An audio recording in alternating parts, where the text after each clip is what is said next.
Thank you for tuning in to the Helium Radio Network. You are listening to a rebroadcast of a previously recorded show.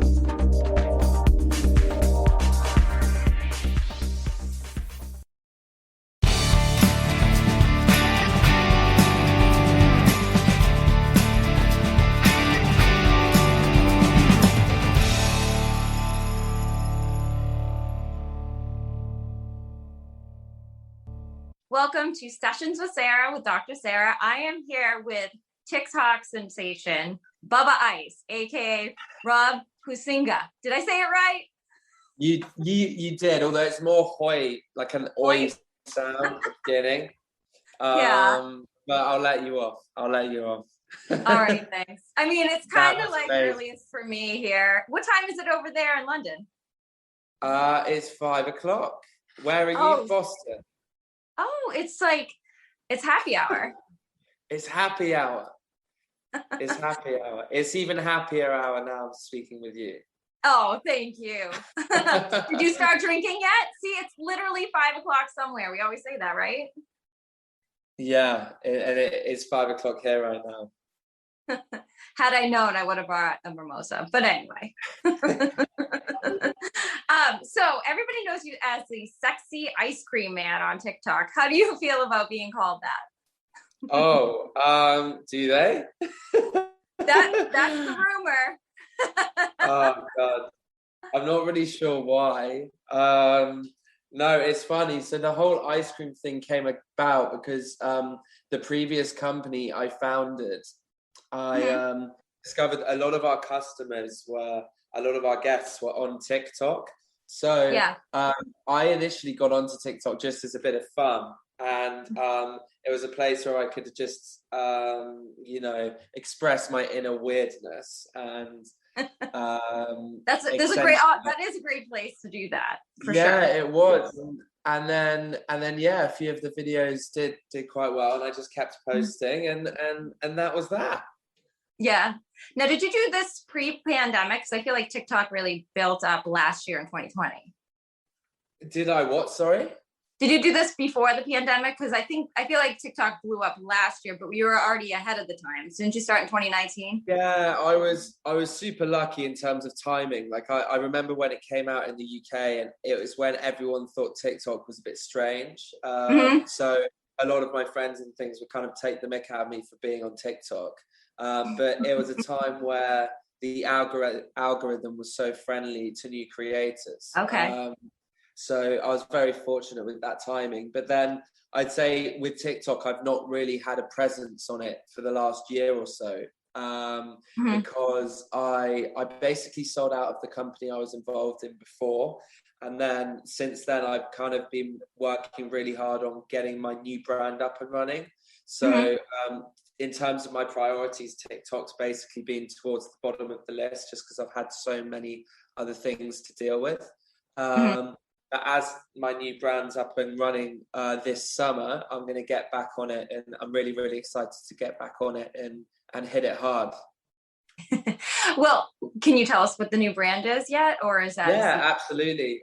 So we're effectively a home away from home for kind of millennials and Gen Z. So during the day, we're going to create destinations where it's friendly to working and hot desking, and then at night, it's more experiential in terms of we're going to have live music. We're going to partner up with other TikTok creators and basically create this hub for creatives and TikTokers and social media stars to create and express themselves. And we're really, really excited about it. We've just secured the lease for our first site. We've got a second site in the pipeline for later this year. So yeah, it's really exciting. I think one thing, a lot of my following on TikTok, I think they think I'm just an influencer, but more for me, that term is quite foreign to me. And the whole social media side of things kind of comes second, and kind of business comes first. So that's why I've almost been quite quiet on the platform for the last 12 months. Oh, okay. Yeah. But on the platform before that, you were doing the ice cream. It was like definitely cool. Like I saw it and I'm like, oh yeah, that's a cool concept, because you make it look like you were cooking ice cream, I guess is the best way to say it, and flipping it and creating. For all you guys who haven't seen it yet, it's really cool. You should check it out because it's Bubba Ice. I mean, you can't. I'm like, is he a rapper? No, I'm just kidding. Are you on TikTok? Okay, yes. So we need to talk about this. I suck at TikTok. Yeah. Mm-hmm. And I was like, you've just got TikTok now. Well, I would say like 2 months ago I started because my Instagram's bigger and I do a lot more brand deals with my Instagram. That was my thing. And then we have the podcast where we have like 1 million people listening. So we're really excited. And, but nobody gets me on TikTok. So I think I have like 600 followers. Really? What kind of advice would you have for somebody like me trying to grow on there? Well, what we'll do when I'm on it again properly, we'll do some duets. Oh my God, yes. Yeah, and also one thing that worked well with me before, I make ice cream for my following. So if a fan was like, "Oh, can you make me an Oreo ice cream?" I'd like whip that up for them. But I'm going to now do that for cocktails, and we've got a few other innovative menu items. I won't go into that because it's quite a long story, but I'm just going to start making lots of different things for the guys, and it's great for interaction. It's just good fun because it creates such like a great bond between you and the audience. So I will most definitely do that for you. What's your favorite cocktail? And I'll just make a note of it for mine is an apple martini. I've perfected that. Apple martini. Okay, well I'll make one of them for you on TikTok. That would be great. Yeah, something to look forward to. I can virtually make mine to drink on the side. Really? Yeah. Love it. Yeah, no, I do. I find it hard because I follow you on TikTok. You'll get a kick out of my crappy one. But like, I find that when I do advice, like, cause I have my pharmacy degree. So sometimes I'll do advice on products or things that I think are cool and maybe people don't. But if I do them from my hot tub, they get more likes and views than me just sitting here talking. Gee, I wonder why. Do it in your hot tub, sorry. Yeah. Did you say a hot tub? That's where I should do my advice, I think. I think the guys like that. Yeah, man. I think it depends what your audience says, really. My audience can vary for sure. Yeah. If your audience is up towards 67, 80% male, then it's definitely worth playing on that. Right. Yeah. But I get to those girls, they're the ones I'm targeting, but somehow, same thing on Instagram. Every time I look at the split, it's always males and not the girls. I'm like, oh, the girls hate me. They hate me. No, they don't. No, they don't. So any advice for people who would just be starting out on TikTok, Yeah, I think one thing with TikTok, it's about being as authentic and as much yourself as possible, because if you're not, then it's just so obvious and you can see it from a mile away. I also think with TikTok, because I've got a few other TikTok friends, and I know what you mean.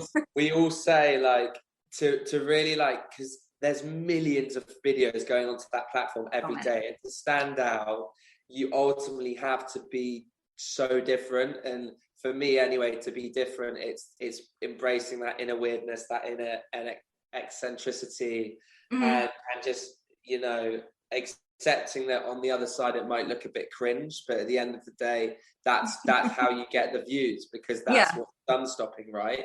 And it's guerrilla marketing. Like I learned it at business school. It's marketing that makes you stop and think, and TikTok's a great platform to do that. And for any entrepreneurs as well, I highly advise it.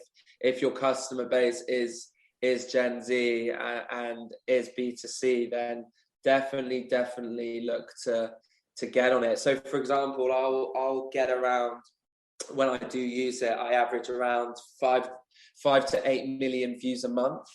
And if I was to put that's just it. I probably have 100.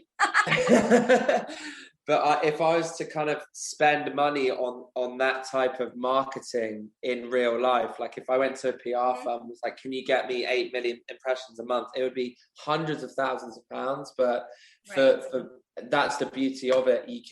You're effectively, it's free, but most importantly, it's a way to engage with your audience, to inspire them, to uplift them. And it allows you to create relationships that you otherwise couldn't have. So yeah, I think it's a great platform, and if used properly, it can work wonders for the brand you're involved in and your personal career. Yeah, I feel like I'm late to the game on it, but no, maybe. You're not. You're not Maybe. at all. But I mean, I have other friends that do media here and stuff, and none of us can figure it out. It's the funniest thing to watch us all try to grow, and I'll be like, yeah, so how's that going? You know, because we're not Gen Z. We're the sidecar generation. I think though, it's a weird one with TikTok as well, because once you crack the algorithm, you'll suddenly just skyrocket. So when I was using it more religiously, I managed to I must have just got quite lucky with the algorithm, and then I just kept going on that theme. So for example, you want the audience to engage. So as a foodie, I'll directly ask the camera, I'll say, what do you want me to make today? And then they're engaging and they're commenting, and straight away that spirals it up. Also, the first 5 seconds is so important. You've got to capture that imagine straight away, grab it straight away. So yeah, I think there's a few like hacks. And another thing I'm now doing, because I've obviously done a lot of research for my new brand and what kind of content I'm going to be putting up next. And you can learn a lot of things from other TikTokers, influencers that are doing similar things to you, and are nailing it. And you can pick things from that, and then obviously apply it to your own self to ensure that your channel is authentic and unique.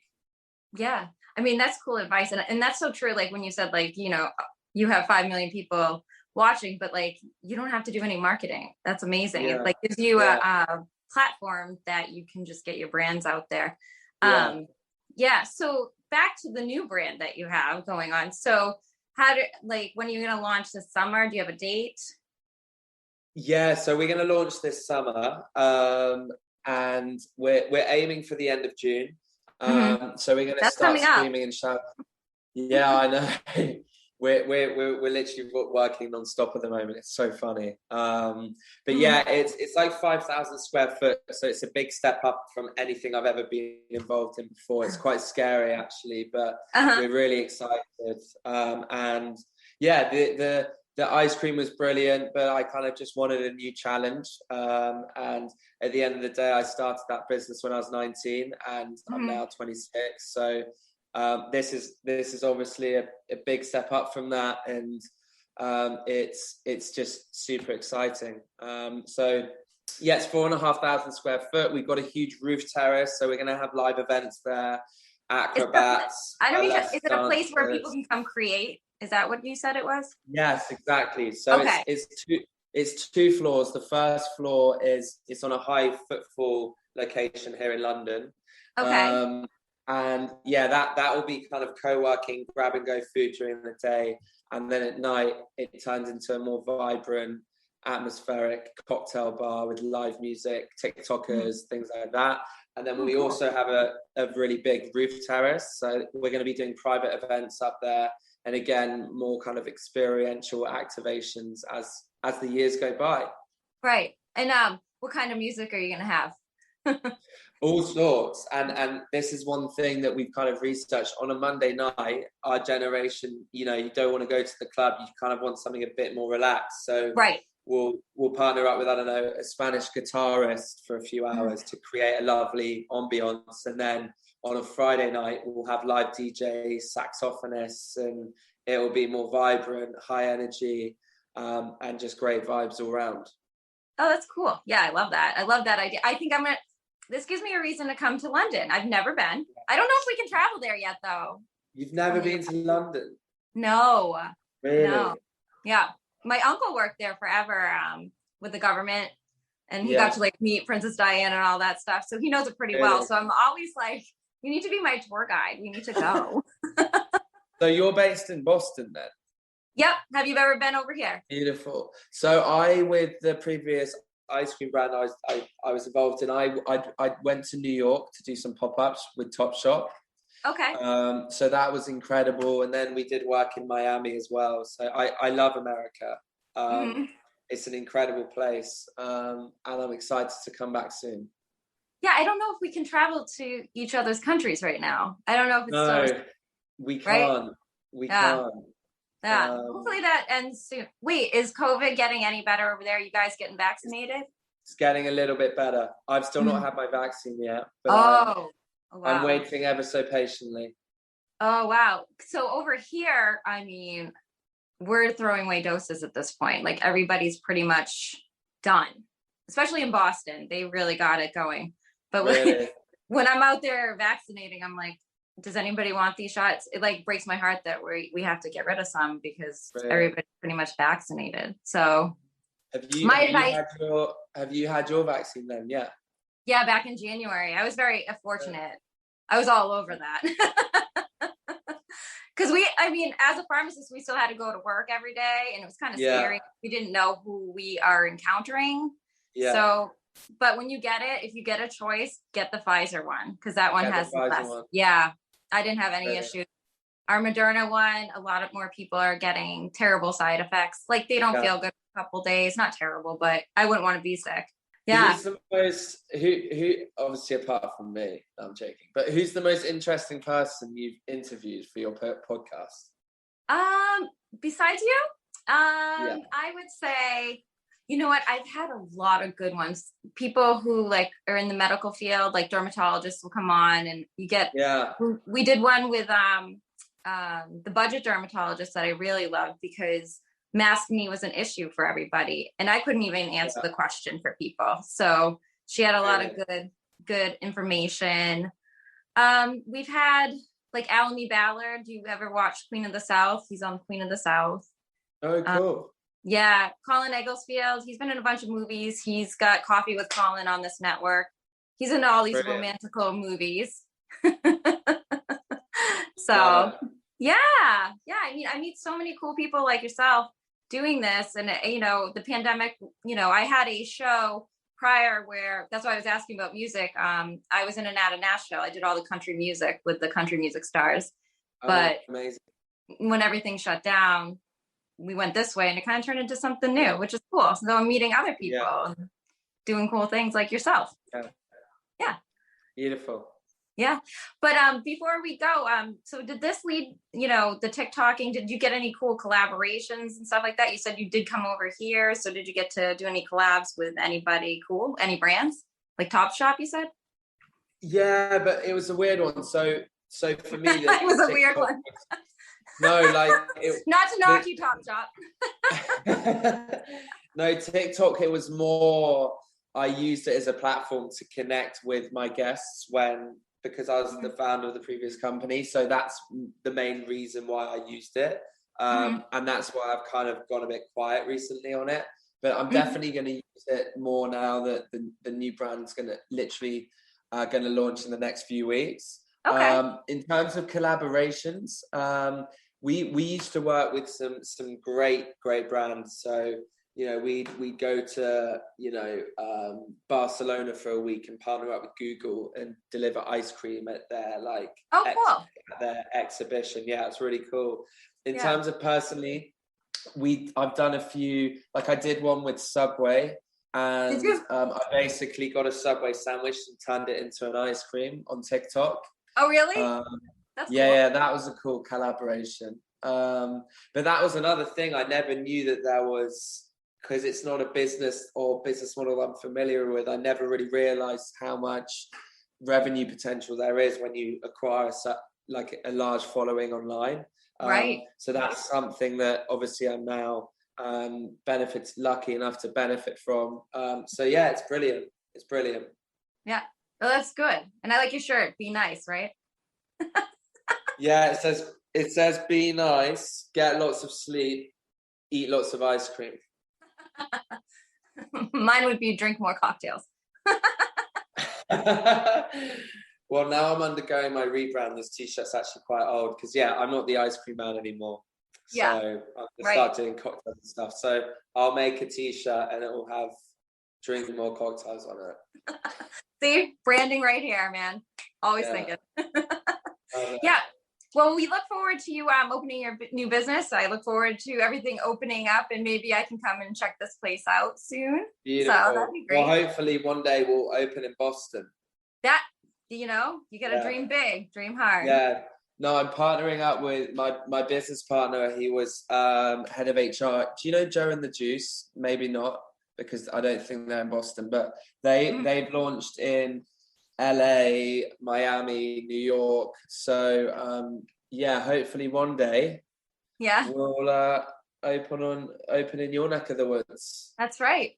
Hey, if they need promotion for that juice, call me. Will do. Thank you and I so look much. forward to doing our singing collab. Definitely help me grow my following. I suck.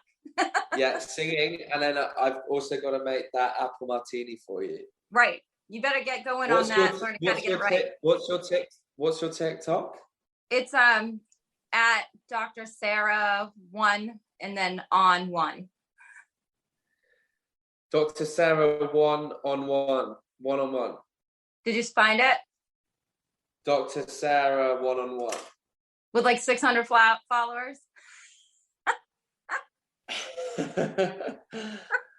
Hey, every little helps, and you got to start somewhere. My Instagram's shamed by that. Is it? See, it's funny. I'm the other way around because we're launching the Instagram of the new concept in the next few weeks. And it's weird. It's weird starting on 0 followers again, isn't it? It's so weird. Yeah. Yep. It's a little bit. It's a little bit daunting, actually. Yeah, because you're like, I have to grow. My Instagram got hacked around Christmas, and they changed the name. I thought it was a joke at first, but they literally changed the name of my Instagram and told me that I had to pay them $275 in Bitcoin to get it back. What? And I couldn't find it. So you're just dealing with some idiots. They're probably 15 years old or whatever. So luckily we found one of the guys at Instagram, and I found him on Twitter. I'm like, there's no way this guy's going to do anything or message me back, but he did. It took a couple weeks, but they got my Instagram back because it was totally deleted, gone. What? Yeah. And then I was like, oh my God, how am I going to explain to all these brands that I work with that I don't have any followers anymore? So that was an experience for sure. That sounds so stressful. Yeah, it was. But were you able to find me on TikTok? No, Dr. Sarah. SARAH 1. Sorry. Start again. Sorry. DR. Yeah. Sarah with an H. SARAH. Yeah. And then the number 1, and then the word on. The and number then 1. 1. Yeah. Number 1. That comes from the old TV show. Yes, I've got it. There you go. Got it. Thanks. Yeah. Woo, you guys, look at all those followers I got there. Oh, that's funny. All right. Well, we'll let you go because you're busy. So, we look forward to everything you're doing, and come on again and talk about the new business soon. Yes, most definitely. Thank you so much for your time. Yeah, thank you. We'll talk soon. Thank you. I look forward to the duet. Sarah, all the best. All right, bye now.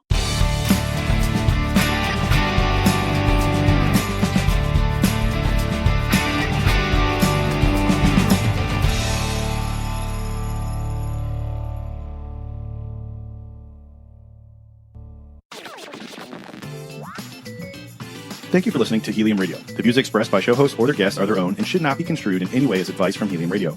We make no recommendations or endorsements for radio show programs, services, or products mentioned on air or on our website. Personal perspectives expressed by producers, writers, and editors will always be presented as such. Any rebroadcast or retransmission without the express written consent of Helium Radio is strictly prohibited. Thanks for listening.